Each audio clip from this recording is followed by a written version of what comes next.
Olá, aqui é a Nusa Batemarque e hoje teremos a nossa 7ª leitura e penúltima do livro Gente Ansiosa.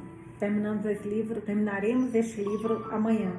Eu havia falado que seriam 9 leituras, mas a gente acabou conseguindo agilizar e comecei a ler 1h30 e com isso adiantou bastante.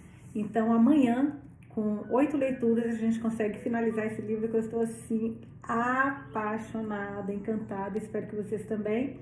E como sempre, vamos ver o que vocês estão falando sobre a leitura. Eu perguntei que episódio foi esse, estou impactada, sensacional, eu amo todos eles, juro, e vocês, o que estão achando? Vamos lá. A Daiane, eu escondo doce, que eu falei que eu escondia doces, né? Gente, tá aqui meu bombom, cadê? Tá aqui, eu amo bombom Serenata, já vou. 2 pacotinhos que escondo aqui na minha gaveta, amo. Vamos lá. Eu escondo doce na gaveta do meu serviço, no guarda-roupas que divido com meu esposo. Eu nem confiava no meu marido por causa disso, não. KKKKK. Aí ela fez a carinha de, tipo, fechando o rostinho e, tipo, socorro, né? E aí me respondeu tartamudear, que é gaguejar, falar com dificuldade. Ela também nunca tinha escutado falar. Adoro que vocês vão atrás para responder. A Maria Elisa falou uma coisa que eu penso toda vez. Não aguento o Jack chamando perpetrador. Eu também, gente. Na vez que ele fala perpetrador, da onde que ele tá tirando isso? E foi ela que falou que chipava o casal. Talvez tenha ficado confuso, porque em inglês não se distinguiria o gênero, mas achei que várias vezes falou pai. Ficou meio estranho isso. Então, porque eu entendo que o D, né, que às vezes usa um termo que serve tanto para O como para A. Mas falavam pai. Pai, a palavra pai. E pai para mãe é bem diferente. Não sei se teve um erro na tradução ou se o autor quis nos fazer uma pegadinha aí, mas juro. Amanda, Nusa, estou chocada com esse plot. E o assaltante? É a assaltante. Eu levo uma rasteira. Todas nós levamos. Essa leitura está tão incrível. Já quero o livro para poder marcar. E nem me fala, muito bom. A Elisa Fazim, tartamudear é gaguejar, que nem eu fiz agora, né? Eu acabei de tartamudear. Ou falar com perturbações na fala. Já vejo a cara do Jack sofrendo demais com essa gente maluca. Outro livro de frases profundas, quero ele no desapego. Eu tô com tantos livros de desapego, mas tantos livros, só que eu ainda não tive, que a gente mudou de escritório, enfim, um monte de coisa, me separei, um monte de coisa junto, então eu fiquei desnorteada. Agora que eu estou voltando ao meu normal. A Sonia, mas vai entrar tudo, não preocupa. A Sonia RDB, também amei essa gente. Acho que a assaltante não é a corretora de imóveis, porque ela, a corretora, me parece vazia demais. Então, Sônia, eu não acho que ela é vazia demais, eu acho que ela estava confusa demais, porque ela estava respondendo perguntas que ela não sabia responder sobre o apartamento, perguntas que ele fazia que, ela não tinha a mínima ideia. Ela entrou ali de gaiato naquela visita do apartamento. E ela, como corretora, ela tinha que saber mais informações. Então, eu acho que ela era mais com desconhecimento de fatos do que vazia. Eu acho, tá? Fiquei com essa impressão. Não sei, aí você me responde depois o que você acha. A Amanda Leitura, eu acho que aqui é a Maria... Quem é? Gente, eu não me lembro. Ela tem um monte de símbolos aqui, mas ela tinha assinado em alguma outra, mas eu não me lembro agora. Tá, 315, W50, um monte de coisa. A Amanda Leitura, vi a série na Netflix. E, como sempre, o livro, além de ser mais rico nos detalhes, está mais emocionante. E um joinha, um sorriso e batendo palmas. Aí a Ana Cláudia Moça, eu gosto muito das coisas que a Ana Cláudia fala. Ana Clara, desculpa, Ana Clara. O autor mostrou nesse episódio como é importante não julgar as pessoas pela aparência. Nós só conhecemos uma mísera fração da vida dos outros e nos achamos no direito de tirar conclusões fundadas. É verdade. Eu, por exemplo, do coelho, eu nunca imaginava o coelho, não profundo, mas aquilo que... Gente, Ana Lena, quem diria que Ana Lena é aquela mulher que fala sozinha, aquela mulher que resmunga, era uma coisa no trabalho, era uma fera no trabalho, enquanto o marido, que parece que era um fera, ficou cuidando das crianças. Cara, como a gente não sabe nada da vida dos outros. Meu Deus. A Cristina Dai, sensacional é a palavra. Dá vontade de ler os outros livros do autor. Por favor, Cris, por favor, você vai amar. Confia em mim, você vai amar. Zara tem toque e merece um coelho para chamar de seu. Adorei essa. E a assaltante, que é a mãe. Surpresa, surpresa. Bem sacado, gosto disso. Eu também. A Nara de Almeida, é plot twist atrás de plot twist. Agora entendo o título do livro. Gente Ociosa, lendo Gente Ociosa. A Mirelle, às vezes estou me vendo refletida algumas partes das cenas e o que eu faria. Este livro deixa a gente pensando no que faria se fosse você. O quanto às vezes a vida é esmagadora e surpreendente. É isso mesmo. Impressionante. Não, esse livro está me dando assim, porrada em cima de porrada. Vou tomar mais um gole de água antes de começar. Peraí. Não quero criar nenhum tipo de como é que se chama? Expectativa em você sobre a nossa próxima leitura, porque eu acho que não preciso falar nada. Chegou aqui ontem. Chegou domingo lá em casa, a perfumista de Paris. Gente, eu tô batendo toda hora nesse óculos, uma hora eu vou quebrar. Pelo amor de Deus, gente, eu vou começar na próxima semana a perfumista de Paris, porque amanhã, terça-feira, dia 10, eu termino Gente Ociosa. Então, provavelmente na segunda, eu começo a perfumista. Só pode acompanhar a perfumista quem já leu A Pintora de Henna, que é o primeiro livro, e O Guardião do Segredo de Jaipu, que é o segundo livro. Os dois não estão no YouTube, porém estão no Spotify. No Spotify, na Amazon Music. Tanto quem estiver no Facebook, eu coloquei destacado, está fixado no destaque, todos os links para vocês acompanharem a leitura, inclusive no site do podcast, que é onde eu subo os podcasts, tá? Então, por lá também vocês podem acompanhar. Se você for assinante do Spotify, ou se você tiver Spotify, vocês conseguem no Spotify. Se você for assinante da Amazon Music, tá no Amazon Music, o Google Music, enfim.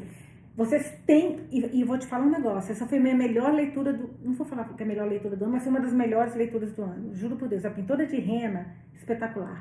Aí veio o segundo, que conseguiu ser melhor do que o primeiro.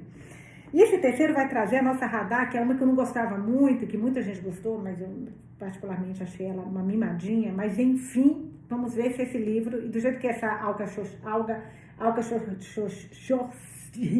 olha, eu tá madudeando ali, falando tudo, gaguejando. Talvez ela consiga me mudar, Alga Xoxi. Vamos ver. Então vamos agora, gente. Eu só queria dividir isso com vocês. Só isso. Tô mega ansiosa. Voltamos pro nosso Gente Ociosa, que isso aqui também tá pegando fogo o negócio.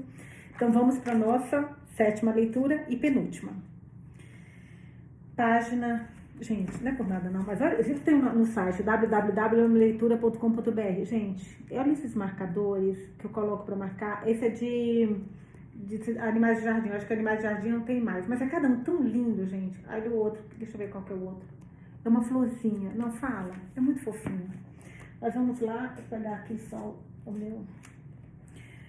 Página 54, vamos ver da página 259 até a página hoje 308, tá? Capítulo 54. Minha tirinha. Estela bateu hesitantemente à porta do closet. Júlia abriu. Eu só queria que você soubesse que as pizzas vão ser entregues daqui a pouco. Mas eu estava pensando que você deve estar morrendo de fome, comendo por 2, pobrezinha. A Estela sempre querendo alimentar todo mundo, né? Gostaria de comer algo enquanto esperamos? Tem comida no freezer. Quer dizer, as pessoas quase sempre têm comida no freezer, Estela disse. Não, obrigada. É gentil da sua parte, mas estou bem, Júlia respondeu com um sorriso. Ela gostou do fato da Estela estar preocupada.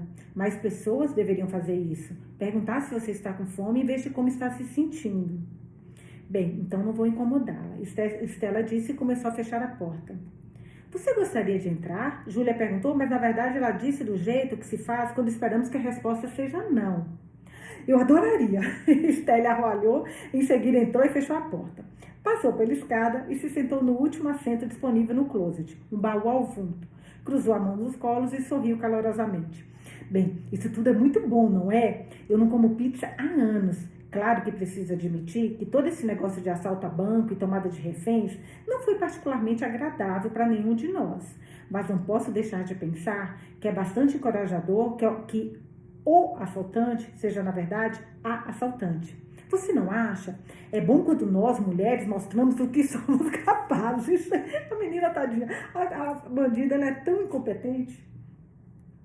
Júlia colocou o polegar em um ponto específico, bem entre os olhos, pressionou com força e conseguiu se controlar o suficiente para responder.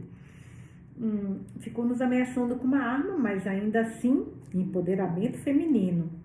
Não acho que seja uma arma de verdade, Ana Helena interrompeu em seguida. Júlia cobriu os olhos para que ninguém visse que ela os estava revirando. Estelle sorriu, amigável, interrogativamente. Bem, eu não pretendia entrar e interromper vocês duas assim, como uma velha boba. Do que vocês estavam falando? Casamento. Ana Helena fungou. Ah, Estela exclamou como se o seu tema favorito tivesse acabado de ser selecionado em um programa de perguntas e respostas na televisão. Seu entusiasmo suavizou um pouco a atitude de Júlia. Então ela perguntou: você disse que o nome do seu marido é Knut. Há quanto tempo estão casados? Estelle contou mentalmente até ficar sem números. Knut e eu somos casados desde sempre. É assim quando a gente envelhece. No final, é como se não houvesse um tempo antes dele. Júlia teve que admitir que gostou dessa resposta. Como consegue ter um casamento tão duradouro? Ela perguntou. Lutamos por isso, Estelle respondeu com franqueza. Júlia desta vez não gostou tanto. Isso não parece muito romântico. Estelle aqueceu com um sorriso. Precisamos escutar um ao outro o tempo todo, mas não todo o tempo. Se nos escutarmos todo o tempo, há o risco de não conseguirmos nos perdoar depois. Júlia passou as unhas tristemente pelas sobrancelhas. Rô e eu costumávamos nos dar bem. Nos dávamos tão bem que as brigas nem importavam e éramos boas nisso. Às vezes, eu costumava brigar com ela de propósito, porque éramos muito boas nisso, nas brigas. Mas agora, eu não sei, não tenho mais tanta certeza sobre nós. Estelle brincou com sua aliança de casamento e umedeceu os lábios, pensativa. Quando nos apaixonamos, lá no início, Knut e eu chegamos a um acordo sobre como lidaríamos com as brigas. Porque Knut disse que mais cedo ou mais tarde, a fase do entusiasmo da paixão passa e acabamos discutindo mesmo sem querer. Assim chegamos a um acordo, como na Convenção de Genebra, em que as regras da guerra eram acordadas. Knut e eu prometemos que, por mais zangados que estivéssemos, não tínhamos permissão de dizer coisas com a intenção clara de apenas ferir um ao outro. Caraca. Não tínhamos permissão de discutir só para ganhar a discussão, porque mais cedo ou mais tarde, um de nós acabaria ganhando, e nenhum casamento pode sobreviver a isso. Deu certo? Júlia perguntou. Não sei, Estela admitiu. Não? Nunca passamos da fase do entusiasmo da paixão. Não adiantava nem tentar não gostar dela naquele momento. Estelle olhou em volta do closet por um tempo, como se estivesse tentando se lembrar de algo. Então se levantou e abriu a tampa do baú. O que você está fazendo? Júlia quis saber. Só estou dando uma olhada, Estelle disse, se desculpando. Ana Helena achou aquilo perturbador, porque achava que havia regras tácitas que não se devia bisbilhotar os imóveis durante uma visita. Você não pode fazer isso. Você só tem permissão para olhar nos armários se eles já estiverem abertos, exceto armários de cozinha. Você tem permissão para abrir os armários da cozinha, mas apenas por alguns segundos, para conferir o tamanho deles. Mas não tem permissão para tocar no conteúdo ou fazer qualquer julgamento sobre o estilo de vida das pessoas. Existem regras. Você tem permissão para abrir a máquina de lavar louça, mas não a máquina de lavar.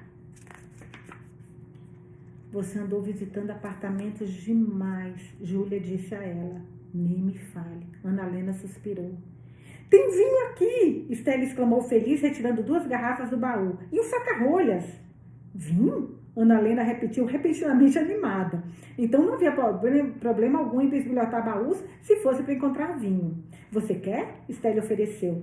Estou grávida, Júlia observou. Você não tem permissão para beber vinho, então? Grávidas não têm permissão para beber álcool. Mas vinho? Os olhos de Estelle estavam arregalados com uma intenção benevolente. Porque vinhos são apenas uvas, afinal. E crianças gostam de uvas. Vinhos também, Júlia disse pacientemente. E pensou no que Rô tinha dito. O tempo todo estou bebendo por 3 agora. Quando a obstetra da clínica pré-natal fez uma pergunta de rotina para saber se elas bebiam. A obstetra não percebeu que Rô estava brincando e o clima ficou tenso. Júlia riu enquanto pensava nisso agora. Isso acontece muito quando se é casada como uma idiota. Fiz algo errado? Stelle se perguntou ansiosamente, bebendo direto da garrafa antes de passá-lo para Ana Helena, que não hesitou antes de tomar 2 longos goles, o que parecia alarmante fora do personagem de Ana Helena. Foi um dia estranho para todos eles. Não, de jeito nenhum. Só estava pensando em algo que minha mulher fez. Júlia sorria e ao mesmo tempo tentava parar de rir, com resultados ambíguos. A mulher de Júlia é uma idiota, assim como o Roger. Ana Helena explicou prestativamente a Stelle e bebeu outro gole, desta vez maior do que o espaço em sua boca, o que provocou um acesso de tosse pelo nariz. Júlia inclinou-se para a frente e deu um tapinha nas costas de Ana Helena. Enquanto isso, para ajudar, Stelle pegou as garrafas das mãos delas e tornou-a um pouco mais leve. Depois disse baixinho: Knut não é um idiota. Ele realmente não é. Mas está demorando muito para estacionar o carro. Eu queria que ele estivesse aqui. Então, eu simplesmente não estava preparada para ser mantida refém sozinha. Júlia sorriu. Você não está sozinha, você tem a nós. E esse assaltante do banco não parece querer machucar ninguém. Então, tenho certeza de que tudo vai ficar bem.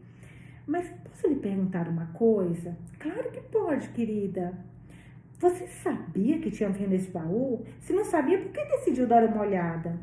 Stelle corou. Depois de uma longa pausa, ela confessou: costumo esconder vinho no closet da casa. Knut acha que isso era bobagem. Quer dizer, ele acha que é bobagem. Mas a gente presume que as pessoas pensam como nós. Então pensei que se o morador daqui estivesse preocupado com o fato das pessoas verem as garrafas de vinho e pensarem, que mora aqui é alcoólatra, então o closet seria o lugar perfeito para esconder o vinho. Ana Helena tomou mais 2 goles de vinho, soluçou alto e acrescentou: os alcoólatras não têm garrafas de vinho fechadas em casa, eles têm garrafas de vinho vazias. Stelle acenou com a cabeça agradecida e respondeu sem pensar: é muita gentileza sua, Knut teria concordado com você. Os olhos da velha senhora estavam brilhando, não só por causa do vinho. Júlia franziu a testa com tanta força e de forma tão pensativa que conseguiu mudar de penteado. Ela inclinou-se para a frente, colocou a mão suavemente no braço de Stelle e sussurrou: Stelle, Knut não está estacionando o carro, está? Nossa!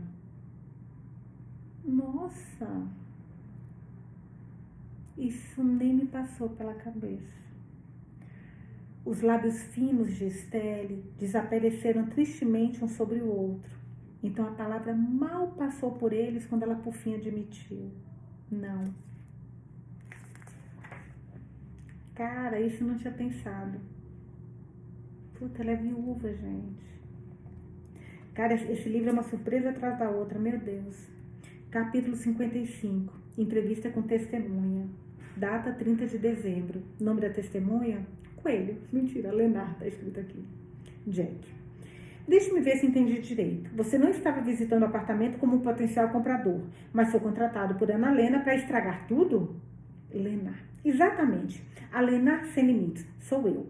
Você gostaria de um cartão de visitas? Eu também faço festa de despedida de solteiro se o cara que vai se casar roubou sua garota. Esse tipo de coisa. Então, esse é o seu trabalho. Estragar visitas a imóveis. Não, eu sou um ator. É que não tem muitos papéis disponíveis no mercado. Mas eu fiz um Mercador em Veneza, no teatro local. O Mercador em Veneza, ele falou. Aí o Jack, de Veneza. Não, no teatro local aqui. Meu Deus, que burro. Esse homem, gente, a Zara vai fazer picadinho desse homem. Uma picadinho. Jack, eu quis dizer que o nome da peça é Mercador de Veneza, não em Veneza. Deixa pra lá. Você pode me dizer mais alguma coisa sobre o assaltante do banco? Lena, acho que não. E ninguém tá falando que é a assaltante até agora, hein, gente? Já disse a você tudo que lembro. Tudo bem. Lamento, mas terei que pedir a você para ficar mais um pouco, caso tenhamos mais perguntas. Sem problemas. Jack, sim, uma última coisa. O que você sabe sobre os fogos de artifício? O que quer dizer? Os fogos de artifício que o perpetrador pediu. O que tem eles? Bem, Jack falando. Quando alguém toma outras pessoas como reféns, não costuma exigir fogos de artifício antes de libertá-las. É mais normal exigir dinheiro. Lenar, com todo respeito, o mais normal é não fazer ninguém de refém para começo de conversa. Jack, pode ser. Mas você não acha que fogos de artifício é uma exigência estranha? Foi a última coisa que o perpetrador fez antes de vocês serem libertados. Agora não consigo mais falar perpetrador sem lembrar que vocês também acham esquisito. Lenar, porque eu também acho. Não sei, é ano novo. E todo mundo gosta de fogos de artifício, não é? Donos de cachorro, não. Ah, o que você quer dizer com isso? Lenar, só fiquei surpresa. Achei que todos os policiais gostassem de cachorros. Eu não disse que não gostava de cachorros. A maioria das pessoas diria que cachorros não gostam de fogos de artifício, mas você disse donos de cachorros. Não gosto muito de animais, Jack. Nossa, o Lenar, ele é engraçado, Lenar. Ele às vezes parece mais profundo do que ele parece mais profundo do que parece, fica esquisito, né? Mas ele... Vocês entenderam o que eu quis dizer. Deixa eu voltar aqui. Eu fico lendo depois desse testemunho, gente. Eu tô ficando que nem essas testemunhas, juro por Deus. E vocês são o Jack e o Jim me deixando doida. Lenar, desculpe. Um risco da profissão. No meu trabalho, a gente aprende a decifrar o outro. Jack, como um ator? Não, o outro. E por falar nisso, os outros ainda estão aqui na delegacia? Quem? Os outros que estavam no apartamento. O Jack, que não é besta, né? Refere-se a alguém em particular? Zara, por exemplo? Por exemplo. Não há necessidade de parecer que perguntei algo impróprio. Quer dizer, só estou perguntando. Sim, Zara ainda está aqui. Por que pergunta? Ah, só queria saber. Às vezes temos curiosidade em relação às pessoas. Isso é tudo. E ela é a primeira pessoa em muito tempo que eu não consegui decifrar. Eu tentei, mas não consegui de jeito nenhum. Por que está rindo? Eu não estou rindo. Está sim. Desculpa, eu não queria. Algo que meu pai diz, só isso. Lenar, o quê? Ele diz que a gente acaba se casando com quem não entende. Depois passamos o resto da vida tentando. Olha, mas é coisa boa esse negócio aqui, gente. Capítulo 56, página 267. Morte, morte, morte. Stelle pensou no closet.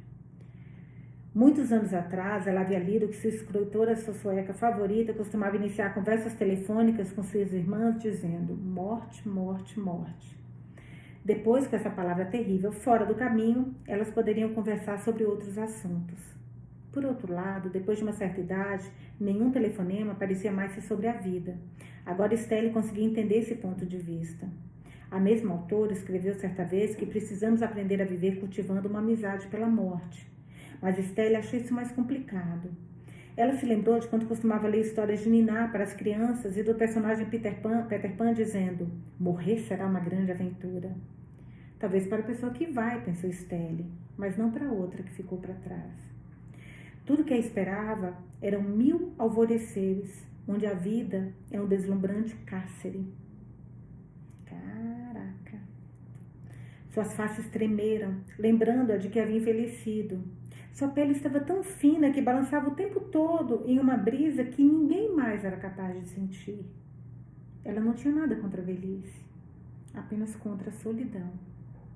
Quando conheceu Knut, não foi uma história de amor, não da maneira como ela havia lido nos livros. A dele sempre foi mais como uma história de uma criança encontrando um companheiro de brincadeira perfeito.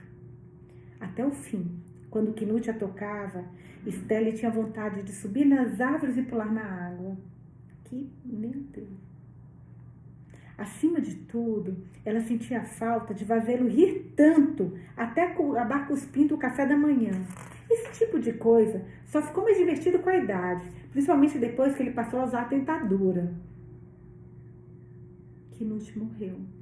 Ela disse pela primeira vez e engoliu em seco. Cara, como a Júlia percebeu? Porque eu achei que o Knut não tivesse voltado, porque ele foi estacionar e, começou a chegar um monte de gente, lógico, fechou a rua, não sei como ele subir depois, né?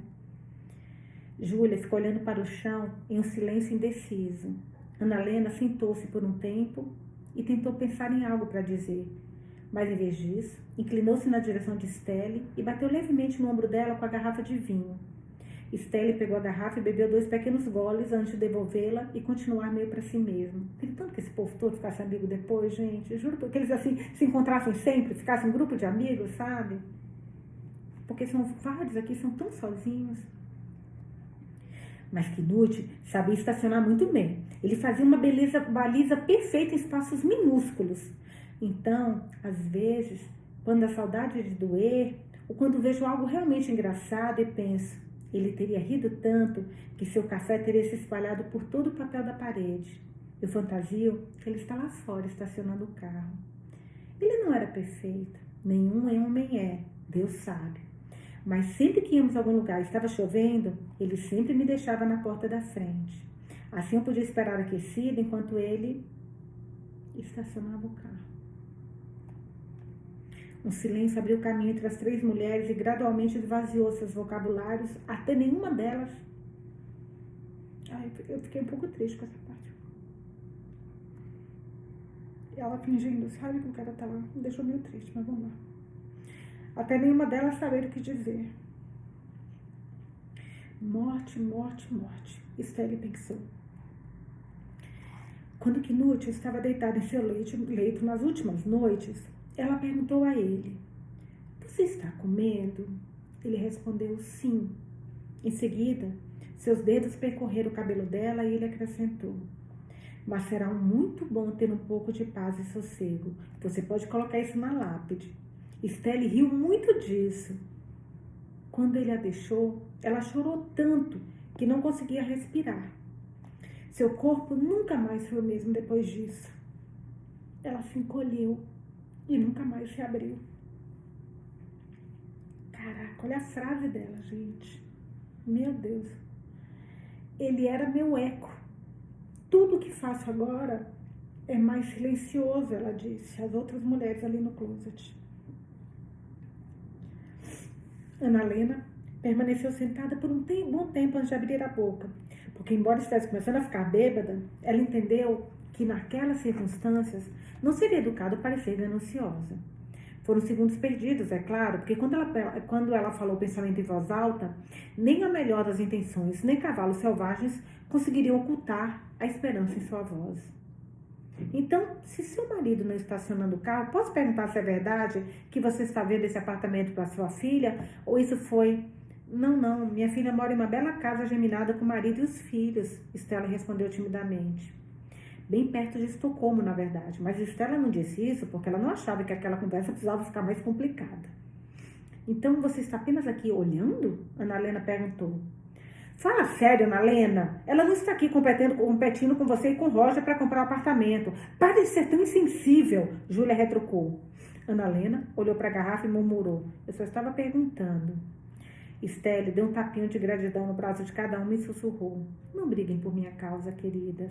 Estou velha demais para merecer isso. Júlia balançou a cabeça com uma expressão carrancuda e colocou a mão na barriga. Ana Lena fez o mesmo com a garrafa de vinho. Quantos anos têm seus netos? Ela perguntou. Eles são adolescentes agora, Estelle respondeu. Ai, lamento ouvir isso, Ana Lena disse compadecida. Estelle sorriu debilmente. Se você já morou com adolescentes, sabe que eles existem apenas para si mesmos, e os pais deles estão ocupados lidando com os vários horrores da vida, tanto dos adolescentes quanto deles mesmos. Não havia lugar para Estelle lá, ela era um estorvo. Ficaram satisfeitos por ela ter atendido ao telefone quando ligaram no seu aniversário, mas nos outros dias achavam que o tempo tinha parado para ela. Estelle era um belo enfeite que só tiravam no Natal e no solstício de verão. Não estou aqui para comprar um apartamento. Eu simplesmente não tenho nada para fazer. Às vezes, visito apartamentos à venda só por curiosidade, para ouvir as pessoas conversando, ouvir o que estão sonhando. Os sonhos das pessoas estão sempre no auge quando elas procuram um lugar para morar. Knut morreu aos poucos, sabe? Ele ficou em um lar dos idosos por anos. Eu não poderia começar a viver como se ele estivesse morto, mas ele não estava vivo. Não de verdade. Então, minha vida estava em suspenso de alguma forma. Eu pegava o ônibus para ir para o lado dos idosos todos os dias e ficava lá sentada com ele. Lia livros, em voz alta no início, depois para mim mesma no final. É assim que é. Mas eu tinha algo para fazer e uma pessoa precisa disso. Ana Lena achava que sim, que as pessoas precisavam ter um projeto. A vida passa tão rápido. A vida profissional, pelo menos, ela pensou em voz alta e pareceu muito surpresa quando percebeu que Júlia tinha ouvido. O que você fazia? A jovem perguntou. Ana Lena encheu seus pulmões, ao mesmo tempo hesitante e orgulhosa. Eu era analista de uma empresa industrial. Bem, suponho que era analista sênior, na verdade, mas fiz o possível para não ser. Analista sênior? Júlia repetiu envergonhada de como isso soava. Ana Helena viu a surpresa no rosto, nos olhos da jovem, mas ela estava acostumada e não se ofendeu. Normalmente ela mudaria de assunto. Mas talvez o vinho tenha levado vantagem nessa ocasião, porque em vez de testivejar, ela pensou em voz alta, sem qualquer hesitação. Sim, isso mesmo.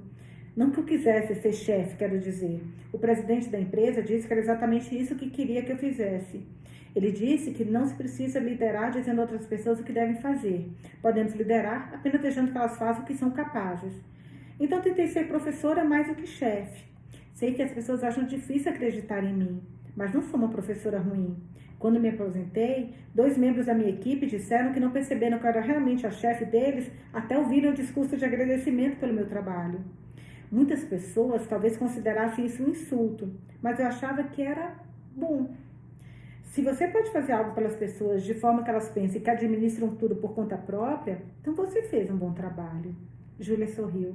Você é uma caixinha de surpresas, Ana Helena.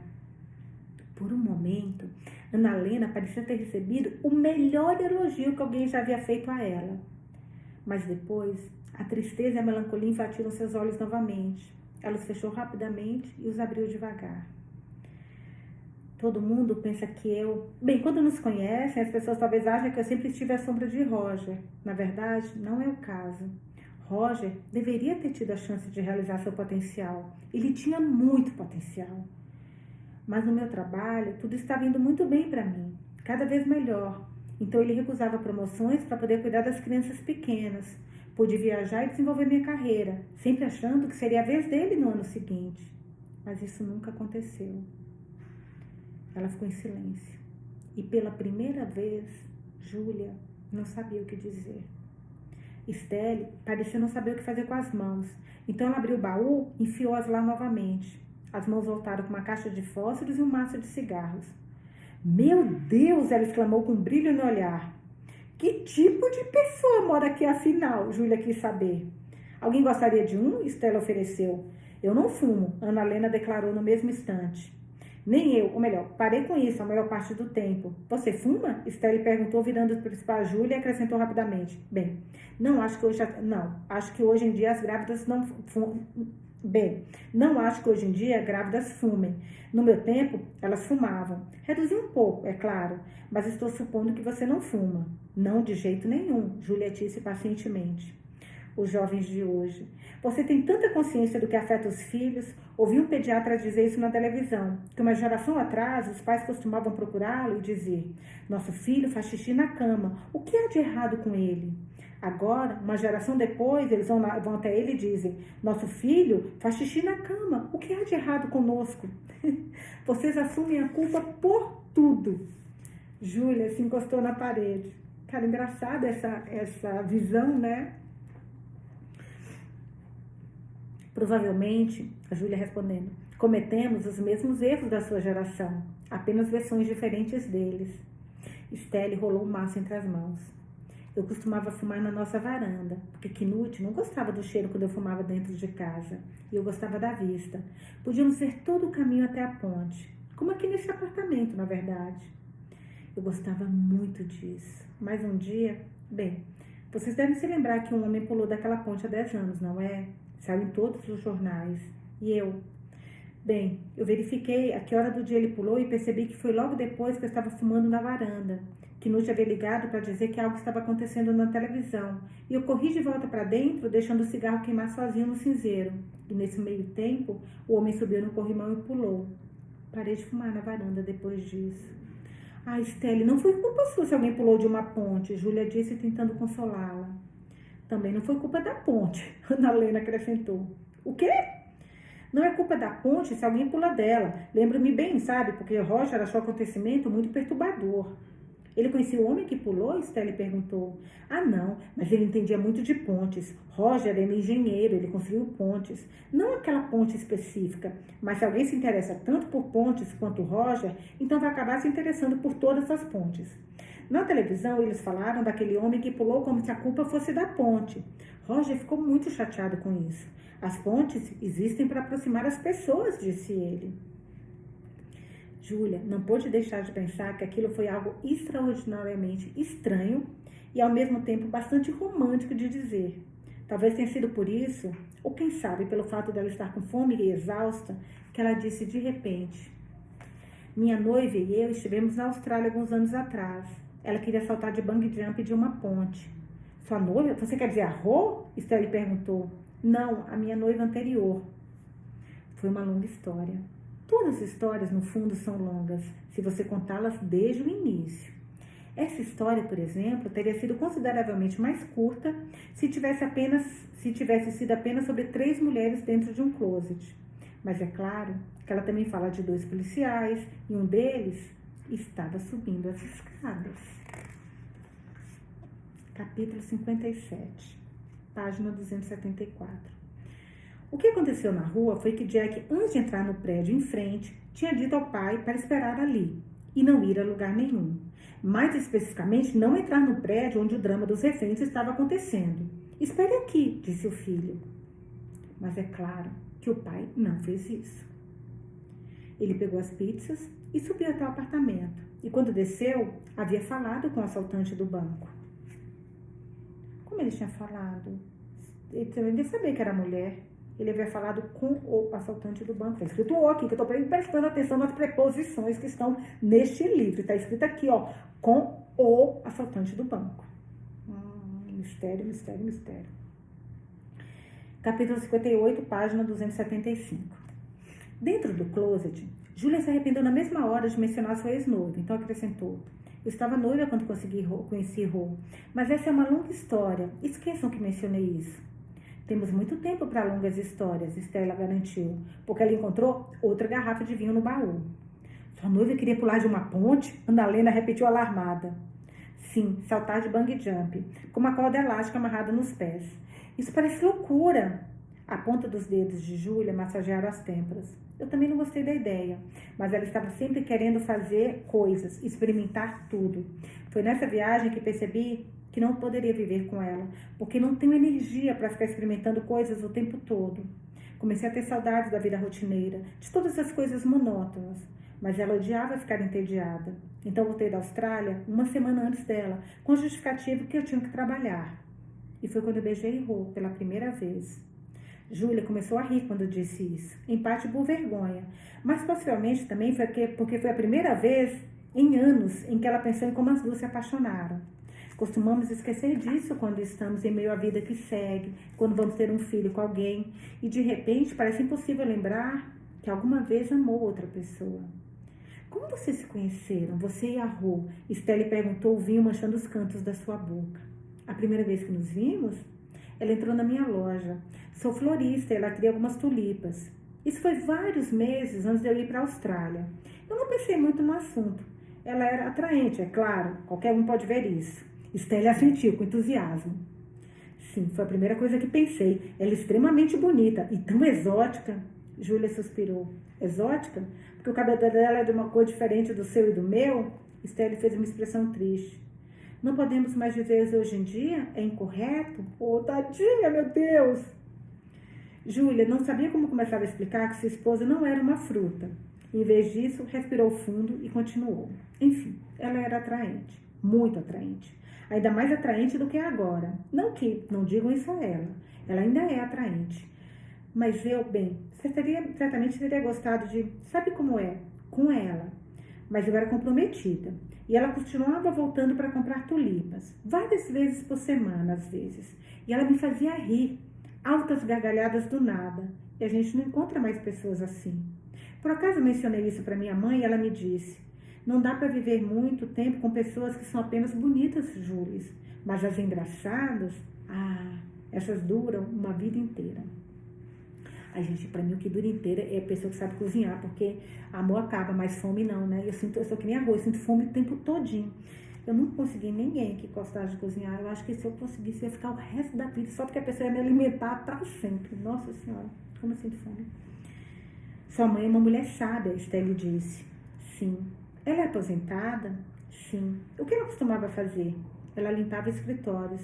O que seu pai fazia? Eita, Lelê. Ele batia em mulheres.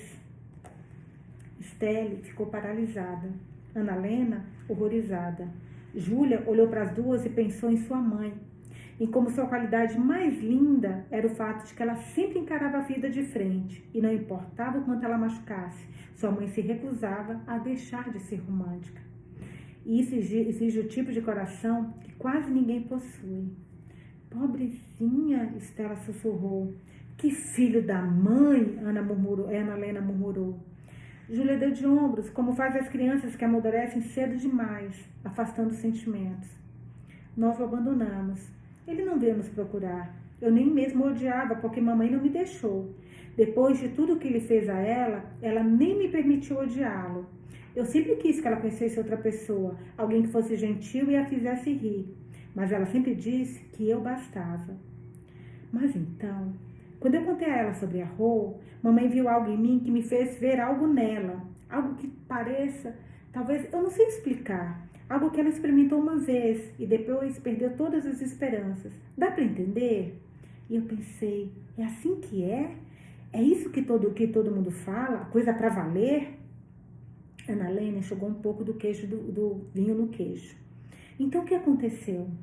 Júlia piscou. Primeiro rapidamente, depois devagar. Minha noiva ainda estava na Austrália e a Rô entrou na loja. Falei com a mamãe no telefone naquela manhã e ela apenas riu quando eu disse que não sabia dos sentimentos da Rô, nem mesmo se ela chegava a sentir alguma coisa.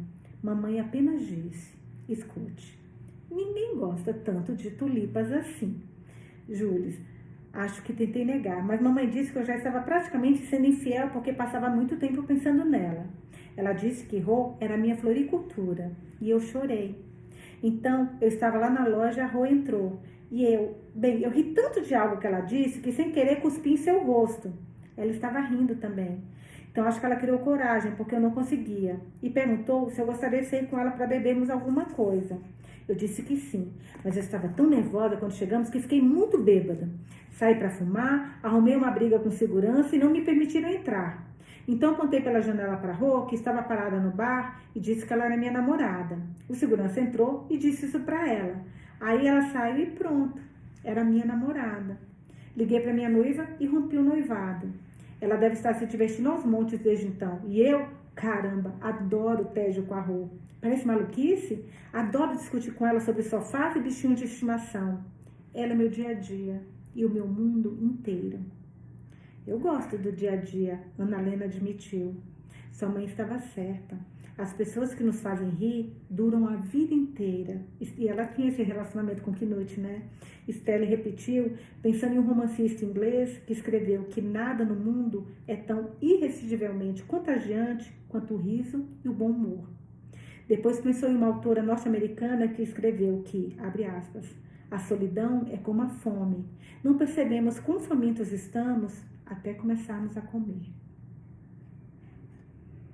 Júlia estava pensando em como sua mãe, quando soube que ela estava grávida, olhou primeiro para a barriga de Júlia, depois para a de Rô e perguntou, como vocês decidiram qual das duas iria engravidar? Júlia ficou irritada, é claro, e respondeu sarcasticamente, jogamos pedra, papel e tesoura, mãe. Sua mãe olhou para as duas novamente com seriedade moral e mortal e perguntou, e aí, quem ganhou? Isso ainda fazia a Júlia rir. Ela disse isso para as mulheres no closet.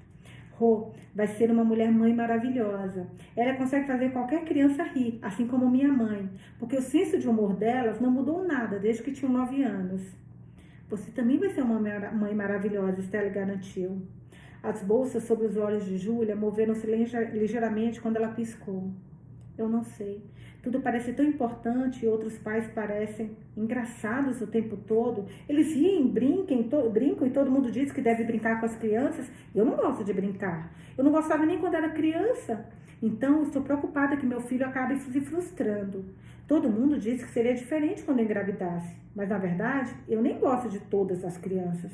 Achei que isso mudaria, mas enquanto os filhos dos meus amigos agora, ainda acho que eles são tão irritantes e têm um senso de humor terrível.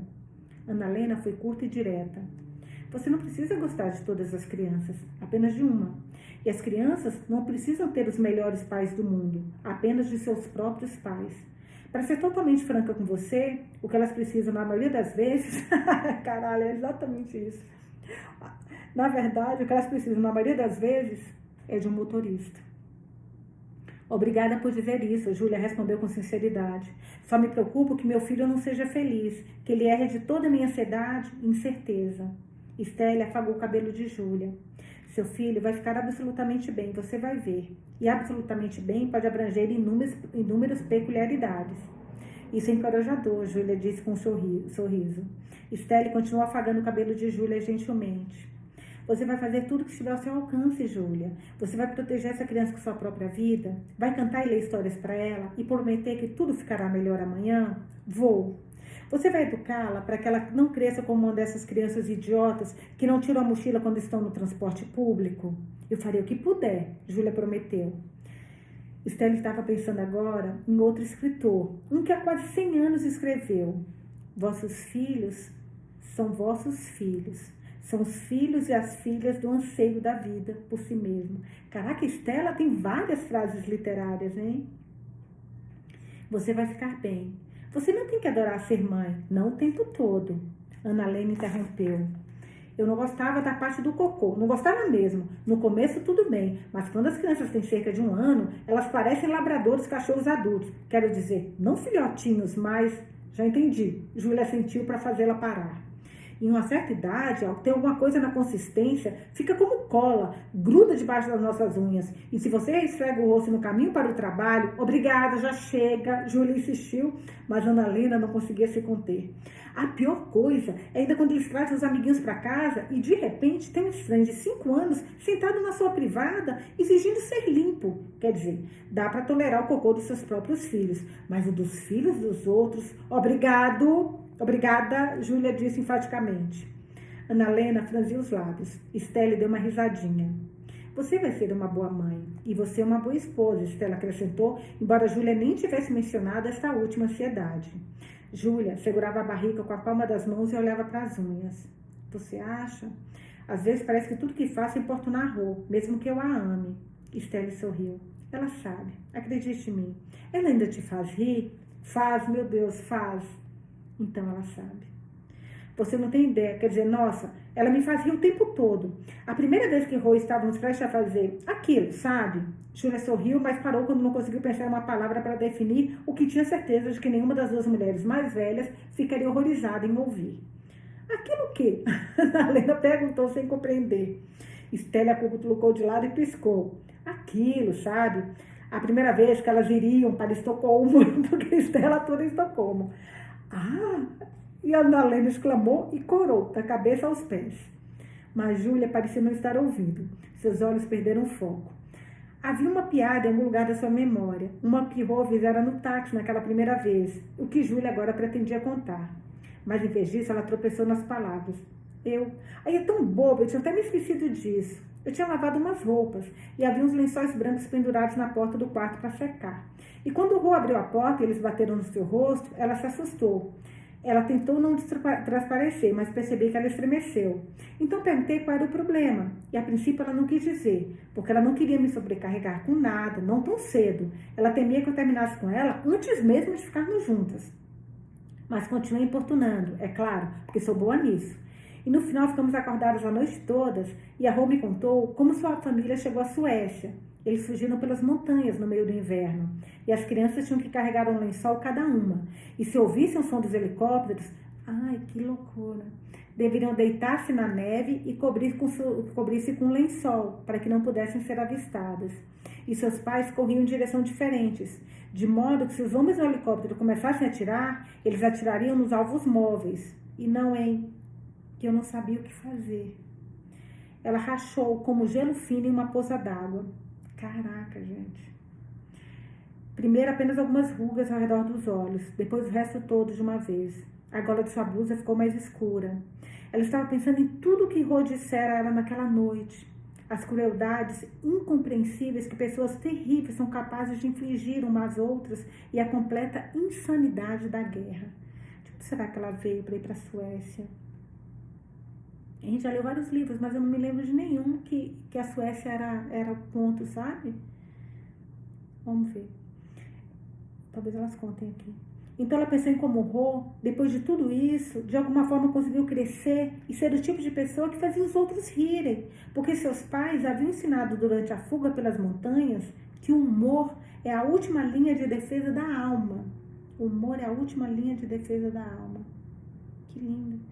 Enquanto estamos rindo, estamos vivos, então trocadilhos ruins e piadas de peido eram sua maneira de expressar sua resistência contra o desespero. Rô disse tudo isso a Júlia naquela primeira noite. E depois disso, Júlia começou a passar todos os dias do mundo com ela. Coisas assim fazem você suportar morar com pássaros. Um caso de amor que começou numa floricultura. Estela sentiu lentamente. Eu gosto disso. Ela ficou em silêncio por vários minutos, depois prorrompeu. Eu tive um caso uma vez, que Nute nunca soube. A Ana Helena acabou de falar o que eu pensei. Deus amado, olha Estelinha, Deus amado.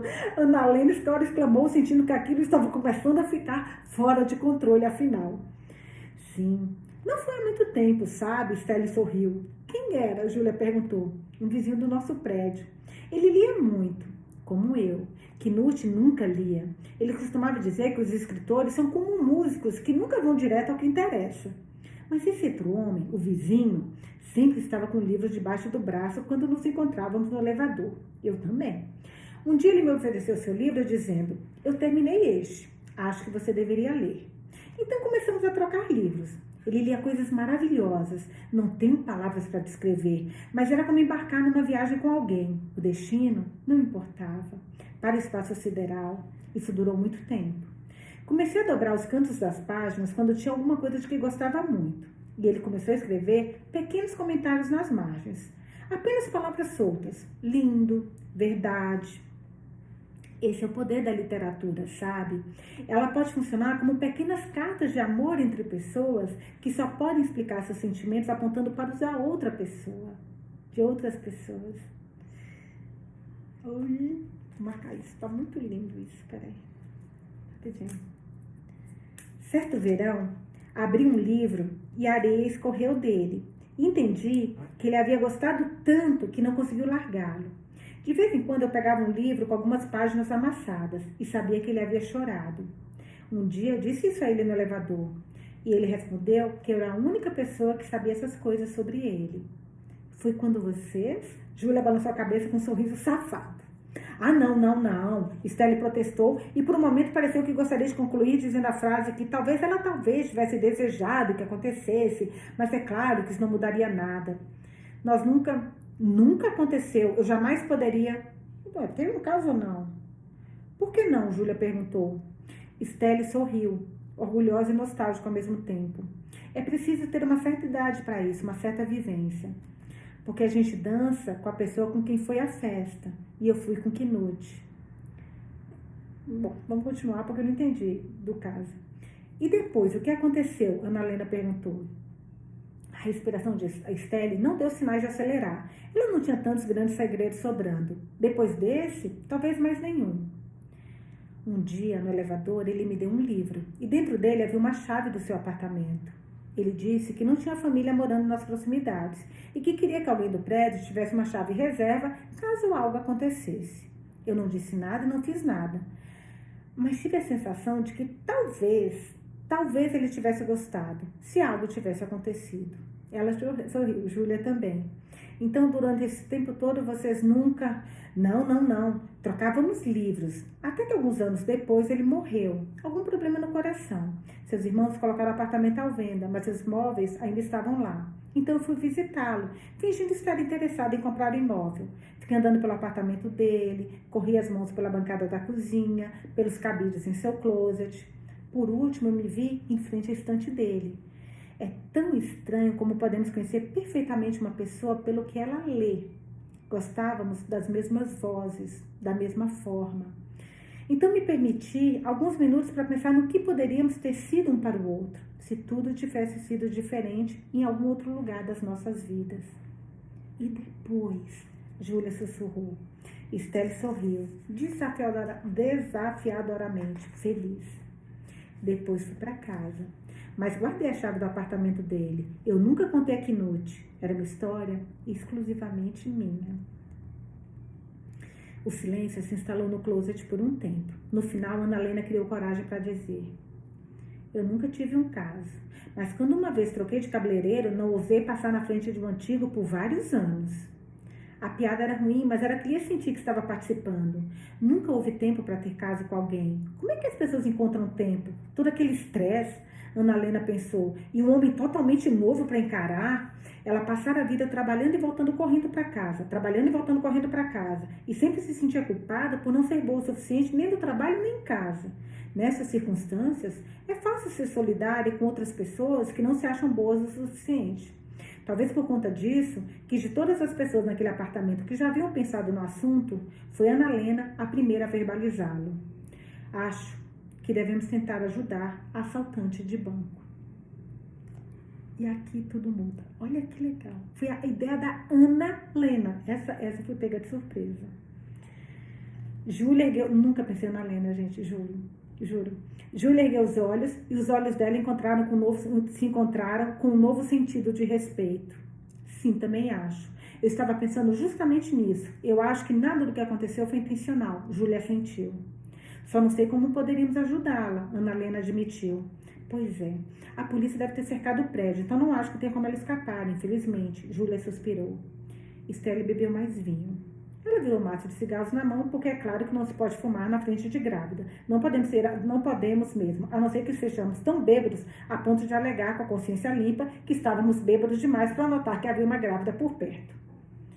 Talvez ela pudesse apenas usar um disfarce, ela disse de repente, com apenas um ligeiro sinal de insinuação no S de disfarce. Júlia balançou a cabeça sem compreender. O quê? Quem poderia usar um disfarce? Ah, assaltante de banco, Estelle disse tomando outro gole. Que tipo de disfarce? Estelle deu de ombros. De corretora de imóveis. De corretora de imóveis? Estelle concordou. Você viu algum sinal da corretora de imóveis nesse apartamento desde que o assaltante chegou? Não, agora que você mencionou isso, Estelle bebeu. Aí e ele com aquela... Ai, meu Deus, calma, gente. Vai ficar tudo bem. O Jack é bonzinho, o Jack vai ajudar, calma, vai ficar tudo bem. Vamos lá. Porque a gente viu que ele já descobriu que é a menina e tá falando cara a cara com a menina, né? Estelle com a corretora, que não é a corretora, que é a bandida. Estelle bebeu mais vinho e assinou com a cabeça novamente. Tenho quase certeza de que toda a polícia lá fora presumirá que existe uma corretora de imóveis presente em uma visita ao imóvel. Então, Júlia olhou para ela, então começou a rir.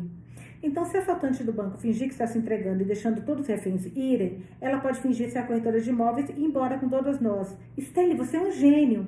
Obrigada. Estelle disse e olhou para a garrafa com o olho fechado para ver quanto restava antes que ela pudesse começar a fumar. Júlia se esforçou para ficar de pé o mais rápido que pôde e correu até a porta para chamar Rô e explicar o novo plano. Mas quando ela estava prestes a abrir a porta, alguém bateu. Não forte, mas forte o suficiente para fazer as 3 mulheres pularem como se um monte de cachorrinhos e fogos de artifício tivessem sido jogados no closet. Júlia abriu uma fresta da porta. O coelho estava parado lá de fora com uma aparência estranha, tanto quanto era possível dizer. Desculpe, não quero incomodar, mas me disseram para vestir uma calça. Sua calça está aqui? Júlia perguntou.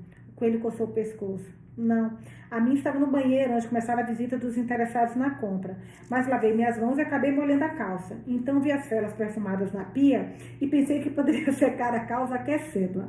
E depois, consegui colocar fogo na minha calça. Gente, a Zara vai destruir esse homem no dia a dia. Não, meu Deus do céu. Então tive que derramar ainda mais água nela para apagar as chamas. Daí a calça ficou encharcada. Então a visita começou e eu vi todos vocês no apartamento. E aí a assaltante do banco começou a gritar. Realmente não havia tempo. Bem, para contar a história, a minha calça ainda está molhada, então eu estava pensando. A cabeça do coelho balançou na direção dos ternos pendurados no closet que ele esperava poder pegar emprestado. Suas orelhas, acidentalmente, atingiram a testa da Júlia e ela recuou. Mas o coelho evidentemente interpretou isso como um convite para entrar. Sim, bem, entre, por que você não? Júlia grunhiu. O coelho olhou em volta com interesse. Não é adorável? Ele disse. Ana Helena desapareceu sob os ternos e enxugou os olhos. Estelle acendeu o cigarro porque ela achava que não importava mais. E quando Ana Helena lançou um olhar de desaprovação em sua direção, Estela disse defensivamente: vai sair tudo pela ventilação. O coelho inclinou levemente a cabeça e perguntou: que ventilação? Stanley tossiu. Não ficou claro se foi por causa da pergunta ou da cigarra. Quer dizer, parece haver algum duto de ventilação aqui, mas foi apenas um palpite. Só que tem uma brisa vindo do teto. Do que você está falando? Júlia perguntou. Stanley tossiu novamente. De repente, ela parou de tossir. Não.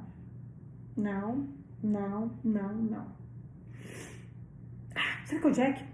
Stanley tossiu novamente. De repente, ela parou de tossir. Mas ainda havia alguém tossindo no teto. Quem é essa pessoa agora? Pelo amor... Não, o Jack e o Jim não sabiam que tinha alguém no teto. Calma, gente.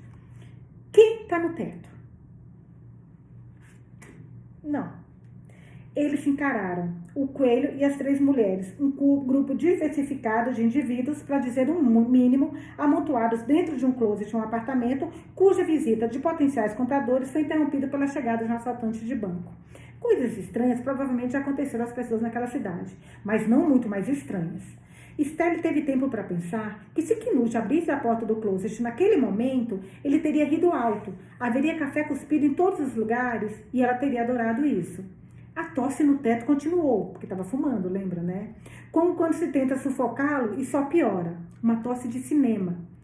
Júlia arrastou a escada até o fundo do closet. Stanley desceu do baú. Ana Helena ajudou o coelho a subir. Ele pressionou as mãos contra o teto até que essa cedeu. Havia uma abertura. E acima dela, um pequeno espaço muito apertado. E lá estava... Quem estava, gente? Vou dar 2 segundos para vocês adivinharem quem estava. Trinque, tudo no Trinque. A corretora de imóveis. Eu já não sei de mais nada. Só sei que nada sei. Juro por Deus, só sei que nada sei. Capítulo 59, página 288. Na delegacia, voltamos agora para o Jack com a corretora de imóveis. Jack quase perdeu a voz de tanta raiva. Diga a verdade, por que você pediu fogos de artifício? Onde está a verdadeira corretora de imóveis? Existe mesmo uma corretora de imóveis real? Existe mesmo uma corretora de imóveis real? A corretora de imóveis, cujo casaco ainda está amarrotado como o nariz de um bulldog depois de horas que passou no espaço apertado acima do closet, tenta de novo explicar tudo. Mas se há uma coisa que a vida moderna e a internet nos ensinaram, é que você nunca deve esperar ganhar uma discussão simplesmente porque você tem razão. A corretora de imóveis não pode provar que ela não é assaltante do banco, porque a única maneira de fazer isso é dizer aonde está o assaltante do banco agora. E a corretora, na verdade, não tem a menor ideia do paradeiro da outra. Jack, por sua vez, se recusa a acreditar que a corretora de imóveis seja uma corretora de imóveis, porque se ela fosse, isso significaria que ela deixou escapar algo muito evidente, o que, por sua vez, significaria que ela não é particularmente inteligente afinal, e ele simplesmente não está pronto para assumir isto, para encarar isto. Jim, que ficou sentado em silêncio durante a maior parte da entrevista, se é que se pode realmente chamar aquilo de entrevista, quando na verdade era só Jack e seus gritos intermináveis, coloca a mão sobre o ombro do filho e diz: vamos dar um tempo, filho? Jack fixa os olhos nele. Você foi enganado, pai. Será que não entende? Você subiu com aquelas pizzas e deixou que ela te enganasse. Ferido por isso, os ombros de Jim arriam quando ele se vê declarado um idiota. Não podemos apenas fazer uma pausa, um pequeno intervalo, para um copo de café, um copo de água? Não, até eu descobrir o que realmente está acontecendo, Jack rosna. Ele não conseguirá. Não sou eu que estou falando isso, gente. Tá aqui, o autor escreveu na última linha e eu tenho prova. Ele não conseguirá. Meu Deus. Cara, que caos. Ai, esse livro tá muito divertido. Meu Deus do céu. Capítulo 60, página 290. O que realmente aconteceu foi que quando Jack encerrou a ligação com o negociador e saiu correndo do prédio do outro lado da rua, Jim estava saindo do prédio onde ocorria o drama dos reféns. Jack, é claro, ficou furioso por Jim ter entrado no prédio, apesar de ter sido orientado a ficar do lado de fora. Mas Jim fez o possível para acalmá-lo. Acalme-se agora, filho, fica frio.